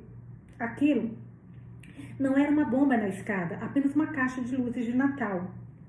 Eu sei. Por que você entrou no prédio antes de eu voltar? Porque eu sabia que você nunca me deixaria ir se eu esperasse tanto tempo. Eu falei com o assaltante do banco. Claro que não. Espera, o quê? Eu disse que eu falei com o assaltante do banco. Esse o em destaque é meu, tá, gente? Não é do livro. Então Jim contou a ele exatamente o que havia acontecido, ou melhor, tão exatamente quanto podia. Porque faz-se necessário dizer que contar histórias não era um dos maiores talentos que Jim tinha na vida. Sua esposa sempre dizia que ele era o tipo de pessoa que conta uma piada começando pelo final, e depois parando e gritando: "Não, espera, aconteceu algo antes disso, querida. O que foi que aconteceu mesmo antes da parte engraçada?" Para em seguida tentar outra vez começar do início, apenas para errar mais uma vez. Ele nunca se lembra dos finais dos filmes, então pode assistir a ele quantas vezes quiser e ainda se surpreender ao descobrir quem é o assassino. Também não é muito bom em jogos de enganos de perguntas e respostas na televisão. Havia um programa de que seu filho e sua esposa gostavam, um concurso de celebridades em trens que tinham que adivinhar para onde estavam indo resolvendo várias pistas. E a esposa de Jim costumava imitá-lo quando ele se sentava ali no sofá, sugerindo freneticamente de tudo, desde capitais espanholas a repúblicas africanas e minúsculas vilas de pescadores noruegueses. Tudo na mesma rodada. "Viu? Eu acertei!" Ele sempre falava no final e Jack sempre retrucava: "Você não acertou nada, se chutou tudo!" E a esposa dele, ela apenas ria. Faça seu marido ou esposa rir, que vocês nunca vão se separar, olha isso, gente. E eu achando que era só alimentar a pessoa, meu Deus. Jim sentia muita falta disso. Dela rir, dele ou com ele. Jim não se importava, contanto que ela risse. Então Jim aproveitou a oportunidade para entrar no prédio quando Jack não estava olhando, porque Jim sabia que era isso que ela teria feito. Ele se sentiu muito idiota quando chegou ao patamar da suposta bomba. Viu a caixa e percebeu que as luzes de Natal são apenas luzes de Natal. Mas ela teria rido disso, então ele seguiu em frente. Haviam 2 apartamentos no último andar. O drama dos reféns estava acontecendo no da direita. E o da esquerda pertencia ao jovem casal que não conseguia chegar a um acordo sobre o coentro ou experimentores de frutas. E para quem Jim teve que telefonar não muito antes, e os detalhes da cuja separação ele agora sabia mais do que qualquer outra pessoa normal deveria saber. E só para garantir, ele espiou pela caixa do correio na porta, mas não havia luzes acesas lá dentro. E a correspondência em cima do tapete sugeria que ninguém esteve ali por um bom tempo. Só depois, Jim tocou a campainha do apartamento, onde estava o assaltante do banco e os reféns. Ninguém atendeu por um bom tempo, então ele continuou tocando a campainha. Por fim, ele percebeu que a campainha não estava funcionando e ele abriu a porta. Teve que fazer isso várias vezes, mas enfim a porta se abriu. E um homem vestindo terno e máscara de esqui olhou para fora. Primeiro para as pizzas, depois para Jim. "Não tenho dinheiro", o homem atrás da máscara disse. "Não se preocupe", Jim respondeu estendendo as pizzas. O homem da máscara de esqui semicerrou os olhos desconfiados. "Você é policial?" "Não." "Você é sim." "Com certeza é o coelho, porque ele que é aquele que consegue adivinhar pelo jeito quem é quem, né?" Jim notou que o sotaque do homem se alternava, como se ele não conseguisse se decidir. E não foi possível determinar muito sobre sua aparência, nem mesmo se era alto ou baixo, porque a porta não estava aberta o suficiente para perceber. "O que te faz pensar que eu sou um policial?" Jim perguntou inocentemente. "Porque entregadores de pizza não distribuem pizzas de graça." Jim não via muito sentido em tentar negar, então disse: "Você tem razão, eu sou um policial, mas estou sozinho e desarmado. Alguém aí está ferido?" "Não, pelo menos não mais do que quando chegaram", o assaltante disse. Jim assentiu amigavelmente. "Meus colegas na rua estão começando a ficar nervosos. Sabe por que você não fez nenhuma exigência?" "Sabe, porque você não fez nenhuma exigência." Pego de surpresa, o homem da máscara de esqui piscou. "Eu pedi pizza." "Eu me refiro a exigências para libertar os reféns. Só não queremos que ninguém seja ferido." O homem com a máscara de esqui pegou as faixas de pizza e ergueu um dedo. "Só um momento." Ele fechou a porta e desapareceu no apartamento. 1 minuto se passou, depois outro. E quando Jim estava pensando em bater a porta novamente, ela se abriu alguns centímetros. O homem olhou para fora e disse: "Fogos de artifício." "Não entendi", Jim falou. "Eu quero fogos de artifício do tipo que eu posso ver da varanda. Depois eu libero os reféns." "Você está falando sério?" "E nada de porcaria barata também, não tente me enganar. Fogos de artifícios bons, de todas as cores diferentes, do tipo que parece chuva, tudo isso." "E daí você vai libertar os reféns?" "Daí vou libertar os reféns." "Essa é a sua única exigência?" "É." Então, Jim desceu as escadas, foi ao Jack na rua e contou-lhe o que aconteceu. Mas vale a pena ressaltar novamente que Jim não é bom em contar histórias. A verdade é que ele está completamente desesperado. Logo, não deve ter se lembrado de tudo com perfeita exatidão. Capítulo 61. Eu vou só acender a luz, gente, porque está escuro. Peraí. Um minutinho.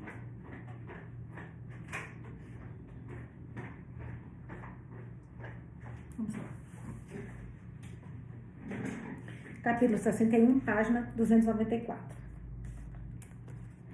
Roger estava certo quando olhou as plantas e disse que o último andar do prédio devia ter um único apartamento grande. Depois, quando o elevador foi instalado, o apartamento foi dividido em dois e vendido como dois imóveis separados, o que deu origem a uma série de soluções criativas, entre elas a parede dupla da sala e o duto de ventilação abandonado acima do closet. Ele permaneceu intacto, ignorado por anos, até que, como essas pessoas que achamos que se tornam supérfluas com a idade, de repente se fez conhecer novamente. Porque no inverno, o ar frio soprava do sótão do prédio antigo. O isolamento lá em cima é ruim e o ar desce na forma de uma corrente de ar no closet. Você tem que sentar bem no fundo, em um baú cheio de garrafas de vinho para perceber. Não é um lugar ruim para fumar, é claro, se você quiser. Mas fora isso, o duto de ventilação não serviu a nenhum propósito por muitos anos. Não, até que uma corretora de imóveis percebeu que o espaço era grande o suficiente para uma corretora de imóveis relativamente pequena subir e se esconder para não ser baleada por um assaltante de banco armado.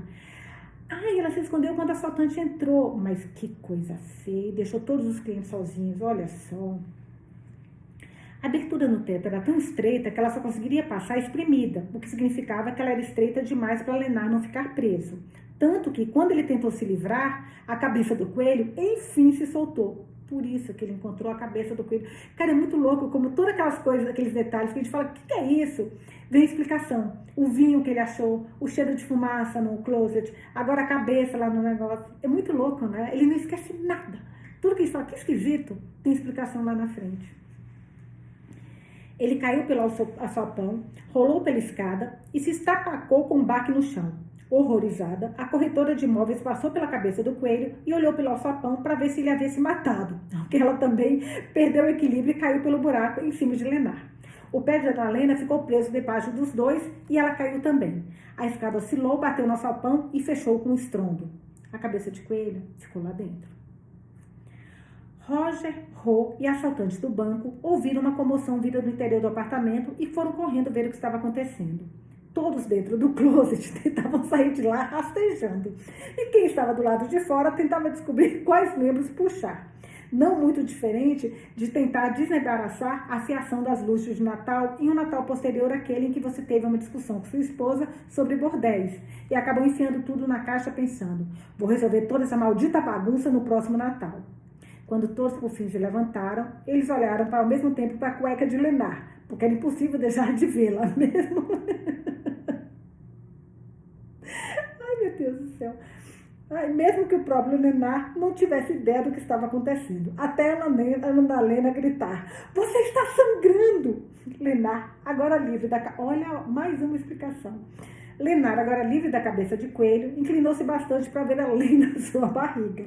E, sem dúvida, havia sangue escorrendo da sua cueca. Ah, não! Ele gemeu. Em seguida, enfiou a mão dentro da cueca e puxou uma pequena bolsa vazando, o que parecia o tipo de coisa que você espera que seu filho...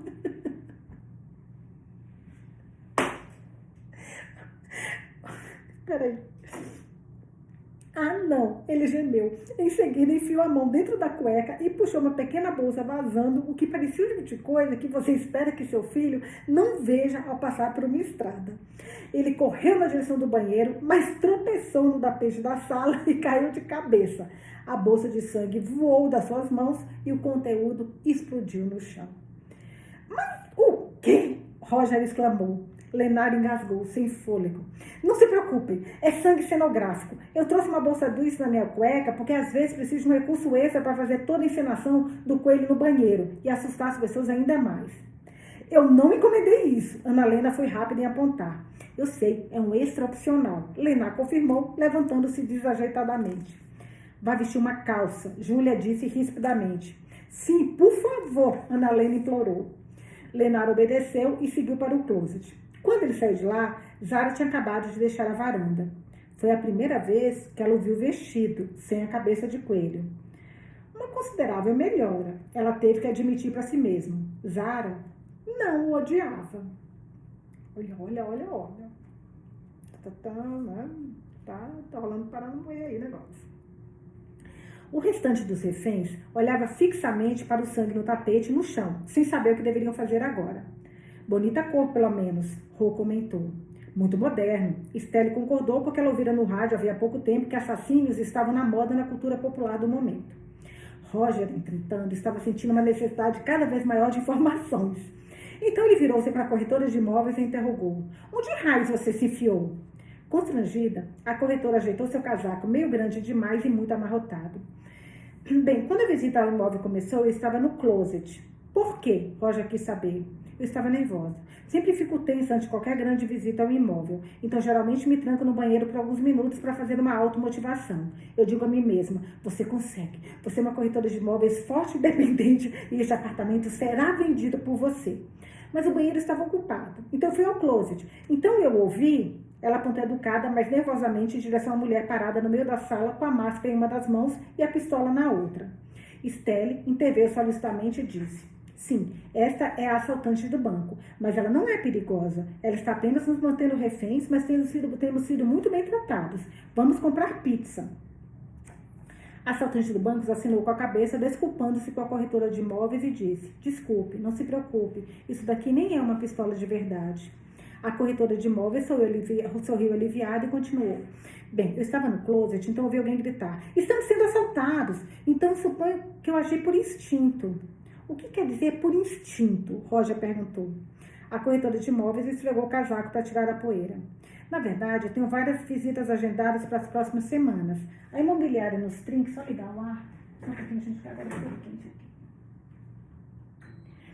A imobiliária nos trinques tem um dever com seus clientes. Então eu pensei: eu não posso morrer. Seria uma irresponsabilidade da minha parte. Então eu descobri o alçapão no teto, subi e fiquei escondida lá. Nossa, mas que bela desculpa que ela arrumou. Todo esse tempo, Roger perguntou. A corretora de imóveis assentiu com tanta força que suas costas estalaram. Eu esperava poder sair rastejando pela outra extremidade de alguma forma, mas não consegui. Então ela pareceu pensar em algo importante. Bateu palmas e exclamou: bem, meu Deus, olhe só para mim parada aqui conversando. Em primeiro lugar, tudo nos trinques? Que bom que todos vocês puderam vir ao apartamento. Tem alguém que gostaria de fazer uma oferta pelo apartamento agora mesmo? O grupo não pareceu particularmente impressionado com a pergunta. Então a corretora... Gente, a corretora é mesmo, essa imbecil aqui. Então a corretora abriu os braços alegremente. Rasa. Você tem razão, rasa. Vocês gostariam... Não estava fazendo tipo, né? Ela é rasa mesmo. Vocês gostariam de dar mais uma olhada por aí? Sem problema, não tenho nenhuma outra visita marcada para hoje. As sobrancelhas de Roger afundaram. Por que você agendou uma visita para um dia antes da véspera do Ano Novo? Eu nunca vi isso antes e já compareci algumas visitas em imóveis, posso lhe garantir. A corretora de imóveis parecia tão empolgada como não só pode parecer uma corretora de imóveis recém-libertada de um espaço confinado. Foi uma exigência do proprietário e não me importei, porque na imobiliária nos trinques, todo dia é dia de trabalho. Todos os outros reviraram os olhos em conjunto. Todos, exceto Estelle, que estremeceu e perguntou: está frio aqui, não está? Sim, está, não é? Mais frio do que o orçamento do Roger. Rô exclamou para aliviar o clima. E o Rô sempre foi Joselita, né? Falando fora de hora. Então se arrependeu na mesma hora porque o humor de Roger não parece ter melhorado nada. Júlia, que agora sentia dores na maior parte do corpo e já estava sem paciência, abriu caminho por todos e foi fechar a porta da varanda. Em seguida, foi até a lareira e começou a separar algumas achas de lenha. Podemos muito bem acender a lareira enquanto esperamos pelas pizzas. A assaltante de banco ficou parada no meio da sala com a pistola na mão, por mais inútil que parecesse. Ela olhou para o grupo de reféns, agora crescido de mais uma pessoa, o que a assaltante só pôde supor que aumentaria sua pena de prisão proporcionalmente. Então suspirou. Vocês não precisam esperar pelas pizzas. Todos vocês podem ir embora agora. Vou me entregar e deixar a polícia fazer. Bem, o que quer que eles estejam pensando em fazer. Vocês podem ir primeiro. Vou esperar aqui para que ninguém mais se machuque. Eu nunca quis fazer ninguém de refém. Eu só precisava de dinheiro para aluguel, para que o advogado do meu ex-marido não tirasse minhas filhas de mim. Isso foi... Desculpem. Eu sou uma idiota. Vocês não mereciam isso. Me desculpem.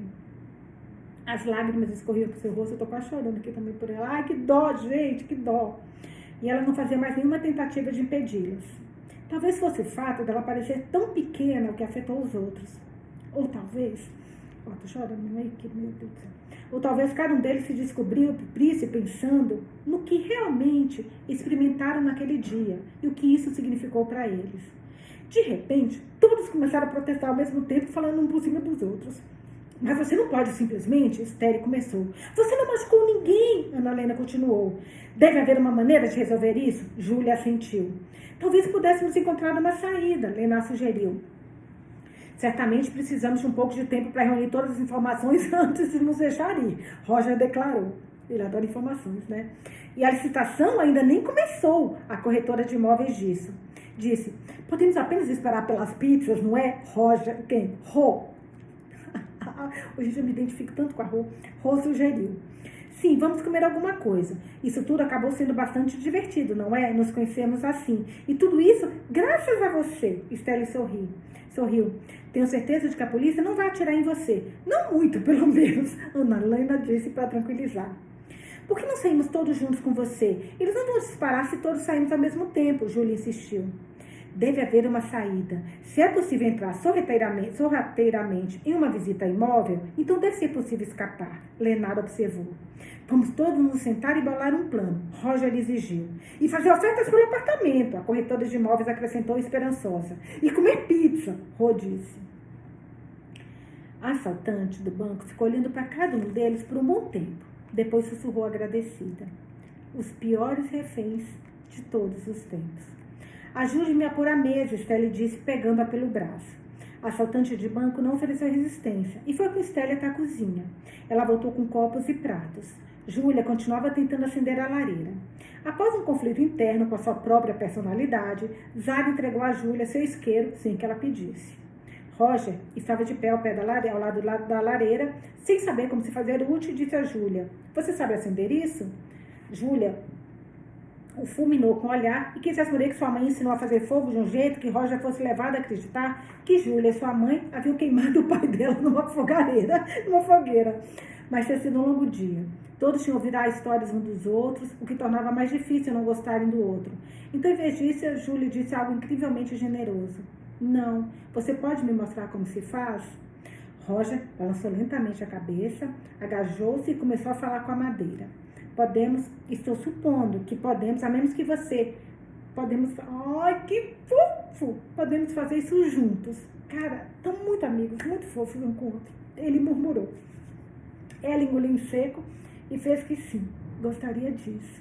Obrigada, ele disse calmamente. Ai, que fofo. Em seguida, ele mostrou a ela como costumava acender uma lareira. É para fazer tanta fumaça assim? Júlia perguntou. Tem algo de errado com a madeira, Roger resmungou. É mesmo? Tem algo de errado com essa maldita madeira, estou dizendo. Você abriu o registro? Claro que abriu o maldito registro. Júlia abriu o registro. Roger resmungou baixinho e ela começou a rir. Ele riu também. Eles não estavam olhando um para o outro, mas a fumaça ardia em seus olhos e as lágrimas escorriam pelo rosto. Júlia olhou para ele. Sua esposa é legal, ela disse. A sua também, ele respondeu. Cada um deles cutucava diferentes achas de lenha na lareira. Se você e Ana Helena realmente gostariam de ficar com o apartamento, então, Júlia começou, mas ele interrompeu. Não. Este é um bom apartamento para crianças. Você e Rô deveriam comprar. Eu acho que a Rô não quer, ela acha defeito em tudo, Júlia suspirou. Roger cutucou o fogo com mais força. Ela está apenas com medo de não ser boa o suficiente para você e para o bebê. Você precisa dizer a ela que isso é um absurdo. Ela está preocupada em não ser capaz de consertar rodapé sozinha. Então você só tem que dizer a ela que ninguém é capaz de consertar rodapé até que tenha feito isso uma vez. Todo mundo tem que começar de algum lugar. Júlia ficou pensando no que ele disse. Ela olhava para o fogo. Roger fazia o mesmo. Cada um olhando para uma acha de lenha diferente. Pouco fogo, muita fumaça. Posso dizer algo pessoal, Roger? Ela sussurrou depois de um tempo. Você não tem que provar nada para Ana Helena. Você não precisa mais provar nada a ninguém. Você é bom o suficiente. Ai, muito fofinho. Ai, meu Deus. Peraí, gente, que aí fica difícil. Peraí. Cada um deles cutucou o fogo. E os dois, então, estão com muita fumaça nos olhos. Eles não disseram mais nada. Houve uma batida na porta, porque o policial do lado de fora finalmente descobriu que a campainha não funcionava. É legal como... presta atenção, a gente tem o final, então a gente tem o que aconteceu e depois ele vai reconstruindo tudo É muito louco, né? Porque a gente viu o que aconteceu com o Jack, com o Jim quando entrou. Agora a gente vai ver a parte de dentro. Nossa, eu tô adorando o modo como ele, adoro o modo como ele escreve, mas esse livro tá diferente, tá muito legal. Tá diferente dos outros. O estilo é o mesmo, mas tá, sei lá, tá especial. Mas eu acho que é especial. Gente, todo livro que eu faço com vocês é muito especial. Parece que é sempre diferente quando eu leio com vocês. Ler com amigos e ter, por exemplo, o comentário de vocês, a opinião de vocês, deixa a leitura diferente. Capítulo 62, página 302. Deixa eu ver aqui uma coisa. Tá. Eu vou atender, a assaltante do banco disse. Não, e se for a polícia, Rô exclamou. Talvez sejam só as pizzas, a assaltante respondeu. Você está louca? A polícia nunca enviaria um entregador de pizza para uma situação de reféns. Quer dizer, onde tem alguém armado e perigoso. Eu não sou perigosa, a assaltante disse magoada. Eu não quis dizer isso, Rô desculpou-se. Roger pôs-se de lado junto à lareira, que agora fumegava bem menos, e apontou para a assaltante do banco com uma acha de lenha como se fosse sua mão. Rô tem razão. Se você abrir a porta, a polícia pode atirar em você. Seria melhor se eu abrir a porta. Júlia concordou, embora um pouco rápido demais para o gosto de Roger. Sim, o Roger pode abrir a porta, quem sabe? Enquanto isso, tratamos de encontrar uma forma de ajudá-la a fugir, assim a polícia jamais saberá que você é uma mulher. Todo mundo vai supor que o assaltante de banco é homem. Por quê? Roger quis saber. Porque mulheres não costumam ser tão estúpidas. Zara interrompeu, sempre prestativa. A assaltante do banco suspirou excitante. Mas Ana Helena deu um passo minúsculo em direção ao meio da sala e sussurrou. Por favor, não abra a porta, Roger. E se eles atirarem? Roger teve a sensação de fumaça nos olhos, embora não houvesse nada. Ele não respondeu. Então Leonardo deu um passo à frente. Ah, deixem que eu faça isso. Ponho a máscara e finge que sou tomador de reféns. Afinal de contas, sou um ator. Trabalhei no Mercador em Veneza, num teatro local. Não é o Mercador de Veneza? Ana Helena estranhou. É? Leonardo perguntou. Ah, eu gosto dessa peça. Tem uma fala adorável nela. Algo sobre uma luz, Stella declarou feliz. Mas ela não conseguia se lembrar do texto. Meu Deus, parem de tagarelar e se concentrar. Meu, imagine esse povo no depoimento. Olha isso. Para atender a porta, olha esse caos. Parem de tagarelar e se concentre por um minuto. Júlia retrucou porque acabara de ouvir outra batida à porta. Lena concordou e estendeu a mão para a assaltante do banco. Mire a máscara e a pistola. Não, passe para mim, eu vou. Roger trocou com uma necessidade renovada de provar-se. Os dois homens se colocaram em posição de enfrentamento da melhor maneira que puderam. Roger teria gostado de socar Leonard de novo, ainda mais agora que a cabeça do coelho havia sumido. Mas talvez Leonard tenha visto o quanto Roger estava sofrendo. Então, antes que Roger tivesse tempo de cerrar o punho, ele disse: Não fique com raiva da sua esposa, Roger. Fique com raiva de mim. Roger ainda parecia colérico. Mas Leonard deve ter acertado em algum lugar, abrindo uma pequena fenda naquela raiva, onde o ar escapou lentamente. Ele grunhiu sem olhar para Ana Helena. Deixe-me fazer isso, Leonard pediu. Por favor, querido, Ana Helena sussurrou. Roger ergueu os olhos, apenas até o queixo dela, e viu que estava tremendo, e ele recuou. Teria sido um momento comovente, na verdade, se ao menos ele tivesse evitado resmungar. Se é que serve de consolo, espere que eles atirem na sua perna, Leonard. Era melhor do que nada. Naquele momento, Stella conseguiu lembrar-se da fala da peça, então recitou. Aquela luz que vemos ardendo na entrada da minha casa, como uma pequena candeia chega longe com seus raios. Assim brilha uma poação no mundo perverso. Havia outra que se lembrava agora, e tal modo obtusa essa tristeza me deixa, mas ela não a disse em voz alta, porque não queria estragar o clima. A assaltante de banco olhou para a velha senhora. Sinto muito. Acabei de me lembrar que você estava esperando seu marido, não é? Knut. Ele estava estacionando o carro quando Ele deve estar tão preocupado, ela disse, transtornada pela culpa. Stella deu um tapinha no braço do assaltante do banco. A assaltante do banco não vai entender nada. Não se preocupe com isso. Knut já está morto. O rosto do assaltante do banco ficou lívido.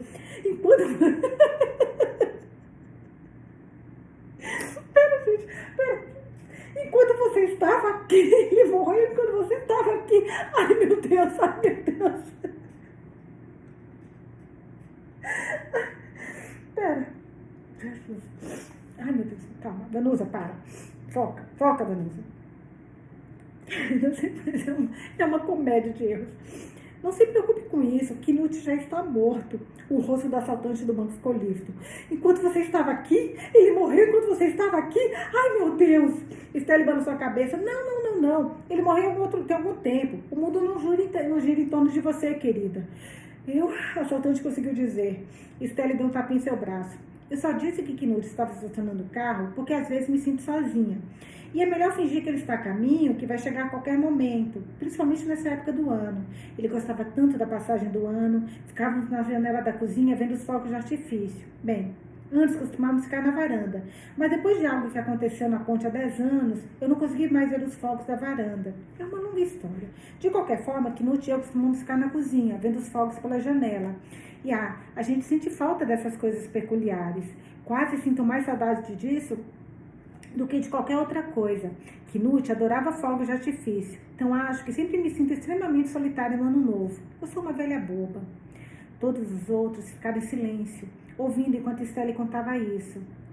Teria sido um momento comovente, na verdade, se do outro lado da Zara, nossa linda Zara, não tivesse jogado um balde de água fria. Todo mundo acha que no Natal que acontece o maior número de suicídios. Isso é um mito. Muita mais gente se mata no ano novo. Isso estragou o clima. Difícil negar que não tenha. O escritor faz de vez em quando umas pontadinhas, né? Uns pitacozinhos. Lenar olhou para Roger. Roger olhou para o assaltante do banco olhou para todos. Então ela sentiu com a cabeça de gesto decidido, sentiu com um gesto de cabeça decidido. Quando a porta do apartamento, enfim, foi aberta, Dinho, o policial, estava do lado de fora. Pouco depois, ele voltou para a rua e disse ao filho que tinha falado com o assaltante do banco. Capítulo 63, é o último, tá, gente? É curtinho, que aí a gente fica menos para amanhã, que eu quero dar 1h30. Então hoje vai estar talvez 1h35, mas só para a gente conseguir acabar direitinho. Jack sai da sala de interrogatório como um furacão, exausto de raiva. A corretora de imóveis ainda está sentada lá, apavorada, olhando enquanto o policial mais jovem começa a marchar de um lado para o outro do corredor. Então ela se vira esperançosa para o policial mais velho, que ainda está sentado na sala com expressão de tristeza. Jim parece não saber o que fazer com as mãos, ou qualquer outra parte do corpo, na realidade, então ele apenas passa um copo d'água para ela. O corpo treme, embora ela esteja segurando com os 10 dedos. Você tem que acreditar em mim, eu juro que eu não sou assaltante do banco, que não sou assaltante de banco, ela implora. Cara, aqui ela colocou, eu não sou assaltante de banco, mas o Jim é bem distraído, né? Jim olha para o corredor, onde seu filho está andando, esmurrando as paredes. Então Jim assente para a corretora de imóveis, hesita, assente novamente, se detém e por fim coloca a mão brevemente no seu ombro e admite, eu sei. Ela parece surpresa, ele parece envergonhado. Quando o velho policial, e ele nunca se sentiu tão mais velho do que agora, ergue a mão, ele brinca com sua aliança de casamento, um velho hábito, mas de escasso conforto. Ele sempre teve a sensação de que o mais difícil da morte é a gramática. Muitas vezes, ele ainda fala errado, mas Jack raramente o corrige. Os filhos talvez não tenham coragem para fazer isso. Jack menciona a aliança uma vez a cada 6 meses, mais ou menos, dizendo, pai, não está na hora de você tirá-la? Seu pai balança a cabeça como se apenas tivesse se esquecido disso. Puxa com força por um tempo, como se estivesse mais apertado do que realmente estava e murmura, eu vou tirar, eu vou, mas nunca o faz. O mais difícil da morte é a gramática, o tempo verbal, o fato de que ela não ficará zangada quando vi que ele comprou um sofá novo sem consultá-la primeiro. Ela não ficará nada. Ela não está vindo para casa. Ela estava. E ela realmente ficou zangada daquela vez que Jim comprou um sofá novo sem consultá-la primeiro. Meu Deus, como ela ficou brava. Ela podia viajar meio mundo para o pior caos do planeta, mas quando voltasse para casa, tudo tinha que estar exatamente do jeito que sempre esteve, ou ela ficaria aborrecida. Claro que esse era apenas um dos seus muitos hábitos e caprichos estranhos. Ela colocava flocos de cebola no cereal matinal e bolho bernês na pipoca. E se você bocejasse quando ela estivesse por perto, ela se aproximaria mais e enfiaria um dedo na sua boca, só para ver se poderia retirá-lo rapidamente antes de você fechar a boca. Às vezes, colocava flocos de milho nos sapatos de Jim. Às vezes, pedacinhos de ovos cozidos e anchovas no bolso de Jack. E a cara que eles faziam quando percebiam parecia diverti-la mais a cada vez que ela fazia isso. Esse é o tipo de coisa de que se sente falta. Que ela costumava fazer isso. Que ela costumava fazer aquilo. Ela é. Ela era a esposa de Jim. A mãe de Jack é morta. A gramática.